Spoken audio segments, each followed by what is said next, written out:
Hi friends, ഇന്ന് നമ്മൾ ഉണ്ടാക്കാൻ പോകുന്നത് ഒരു എഗ് റെസിപ്പിയാണ്. Cauliflower egg cake. ഇത് നമുക്ക് ചോറിൻ്റെ ഒപ്പം കഴിക്കാം, വേണമെങ്കിൽ വെറുതെ ഡിന്നറിനൊക്കെ മൊത്തം ഒരു ഫുൾ മീലായിട്ട് വേണമെങ്കിലും കഴിക്കാൻ പറ്റിയിട്ടുള്ള ഒരു വിഭവമാണ് നമ്മുടെ ഈ കോളിഫ്ലവർ എഗ് കേക്ക്. അപ്പോൾ ഡയറ്റൊക്കെ നോക്കുന്നവർക്കും വളരെ നല്ലതാണിത്. അപ്പോൾ അത് നമുക്ക് ഉണ്ടാക്കാൻ വേണ്ടിയിട്ട് ആദ്യം ഒരു പാനിൽ വെളിച്ചെണ്ണ ഒഴിക്കുക.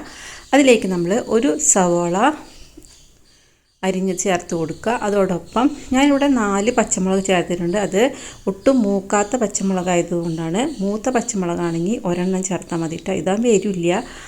മൂത്ത പച്ചമുളകാണെങ്കിൽ ഒരെണ്ണം ചേർക്കുക. ഇനി അതെല്ലാം നന്നായി വഴന്ന് വരണം. ബ്രൗൺ ഒന്നും ആവണ്ട, പക്ഷേ രണ്ടും നന്നായിട്ട് വാടണം. രണ്ടിൻ്റെയും പച്ചമണം ഒന്ന് മാറണം. അത് കഴിഞ്ഞാൽ നമ്മൾ കോളിഫ്ലവറിൻ്റെ തണ്ടാണ് എടുക്കുന്നത്. കോളിഫ്ലവറിൻ്റെ തണ്ട് കനം കുറച്ച് അരിഞ്ഞിട്ട് നമ്മൾ അതിലേക്ക് മിക്സ് ചെയ്ത് കൊടുക്കുക.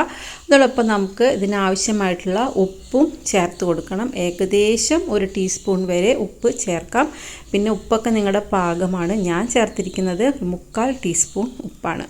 കാരണം നമ്മളിനി മുട്ടയിലും ഉപ്പ് ചേർക്കും, അതുകൊണ്ടാണ് 3/4 ടീസ്പൂൺ ഉപ്പ് ചേർത്തത്.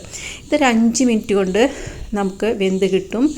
അപ്പോൾ നമ്മളിത് നന്നായി ഇളക്കി യോജിപ്പിച്ചതിന് ശേഷം വെന്ത ഈ കോളിഫ്ലവറിലേക്കാണ് നമുക്കിനി മുട്ടക്കൂട്ട് ചേർക്കേണ്ടത്.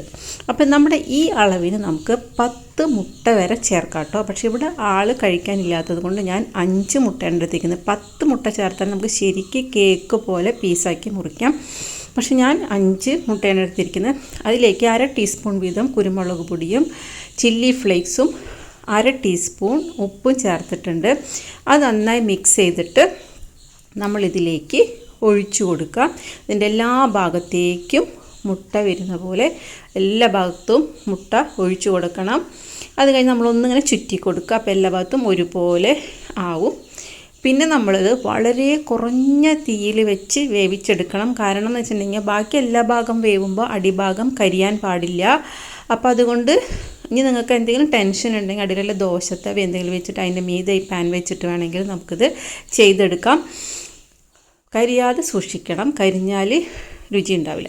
ഇപ്പോൾ ഒരു ഭാഗം ഏകദേശമായിട്ടുണ്ട്. അപ്പോൾ നമുക്ക് എന്ത് ചെയ്യണം, ഇതിനെ മറച്ചിടണം. അപ്പോൾ റിസ്ക് ഒഴിവാക്കാൻ നമുക്കിതൊരു പ്ലേറ്റിലേക്ക് കമഴ്ത്തിയതിന് ശേഷം ഇതിലേക്ക് വീണ്ടും ഇത് വേവാത്ത ഭാഗം അടിയിലേക്ക് വരുന്ന വിധത്തിൽ ഇട്ട് കൊടുക്കുക. വീണ്ടും മൂടി വെച്ച് വേവിച്ചെടുക്കുക. ഇത് ഏകദേശം ഒരു 10 മിനിറ്റോളം എടുക്കും ഇത് വെന്ത് കിട്ടാനായിട്ട്.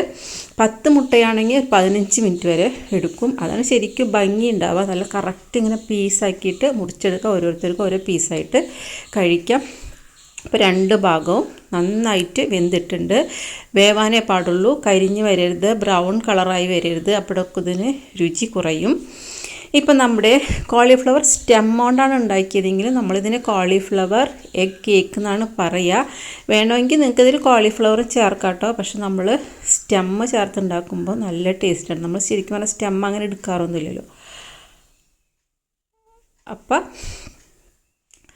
നിങ്ങളിത് ട്രൈ ചെയ്ത് നോക്കുക. നല്ല അടിപൊളി റെസിപ്പിയാണ് ഇത്. നമുക്ക് ശരിക്കും പറഞ്ഞാൽ ഇതൊരു പീസ് കഴിച്ചാൽ തന്നെ വയറ് കറക്റ്റ് നമുക്ക് നിറയും. അത്രയ്ക്കും നല്ല ഒരു വിഭവമാണ്. അപ്പോൾ എല്ലാവരും ട്രൈ ചെയ്ത് നോക്കുക. ഈസി റെസിപ്പിയാണ്. അപ്പോൾ ഈ റെസിപ്പി ഇഷ്ടമാവുകയാണെങ്കിൽ എൻ്റെ ചാനൽ സബ്സ്ക്രൈബ് ചെയ്യുക, ലൈക്ക് ചെയ്യുക, നിങ്ങളുടെ അഭിപ്രായം കമൻറ്റായി രേഖപ്പെടുത്തുക. പിന്നെ സബ്സ്ക്രൈബ് ചെയ്ത് ബാക്കി എല്ലാ വീഡിയോസും കാണുക. നല്ല നല്ല റെസിപ്പീസ് ഉണ്ട്, അതെല്ലാം ട്രൈ ചെയ്ത് നോക്കി അഭിപ്രായം പറയുക. അപ്പോൾ ഇതുപോലെ ഇനി ഈസി റെസിപ്പികളുമായിട്ട് ഇനിയും പ്രതീക്ഷിക്കാം. നമുക്ക് സമയമാണല്ലോ എല്ലാവർക്കും ഇല്ലാത്തത്. അപ്പോൾ നമുക്ക് കുറഞ്ഞ സമയത്ത് നല്ല ടേസ്റ്റി ഫുഡ്, ഹെൽത്തി ഫുഡ് ഉണ്ടാക്കി കഴിക്കുക.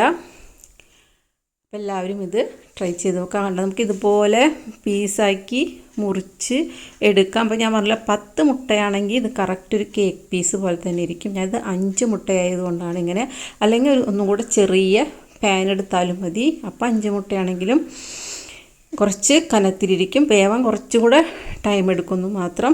അപ്പോൾ എല്ലാവരും ട്രൈ ചെയ്ത് നോക്കുക.